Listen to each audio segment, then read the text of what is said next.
69-ամյա տիկին Հասմիկը պատմում է, քաշ էր կորցնում, իրեն լավ չէր զգում։ Բուժհաստատություններ դիմելուց հետո պարզվել էր քաղցկեղ ունի։ Մանրազնին հետազոտություններ կատարեցին, որից հետո պարզվեց, որ ես ունեմ հաստաղու քաղցկեղ եւ պետք է աղին մասնահատվի։ Նշանակեցին վիրահատություն 2023 թվականի հոկտեմբերի 13-ին ինձ վիրահատեցին։ Պատմում է, հույս ուներ, որ վիրահատությունից հետո իրեն շատ լավ է զգալու։ Այդպես էլ եղավ, այժմ նույնիսկ դեղորայք չի ընդունում։ Ինչպես տեսակ 5-րդ հարկում եմ բնակվում, ես երևի 10 րոպե տևում էր այդ ժամանակ, որ բարձրանայի հասնեի տուն։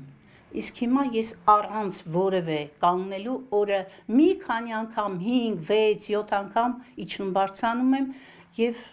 խնդիր չունեմ։ Կոլորեկտալ քաղցկեղի վաղ հայտնաբերման համար 2022 թվականից մեկնարկել է անվճար սկրինինգային փորձարարական ծրագիրը, որը գործելու է մինչև 2026 թվականը։ Նպատակը 50-ից 75 տարեկանների շրջանում կոլորեկտալ քաղցկեղից մահացության ցուցանիշի իջեցումն է, կյանքի որակի բարելավումը, տեղեկացնում են նախարարությունից։ 2024-ին կոլորեկտալ քաղցկեղի սկրինինգային ծրագրով հետազոտվել է մոտ 5000 անձ։ 2022 թվականից, այսինքն ծրագրի մեկնարկից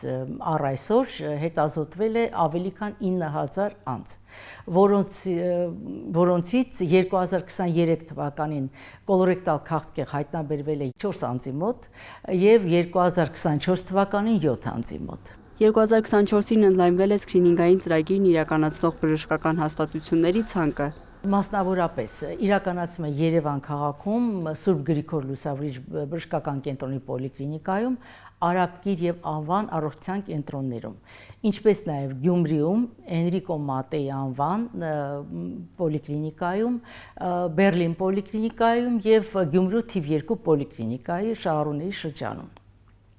2024 թվականի երկրորդ կիսամյակից ծրագրում ներառված են նաեւ տվյալ բժշկական հաստատությունների օնկոլոգիական կաբինետներում արդեն իսկ հաշվառված կոլորեկտալ քաղցկեղ ախտորոշման պացիենտների առաջի խմբի հարազատները։ Իդեպ, ըստ առողջապահության համաշխարհային կազմակերպության, կոլորեկտալ քաղցկեղը տարածվածությամբ չարորակ նորագոյացությունների մեջ 3-4 տեղն է զբաղեցնում։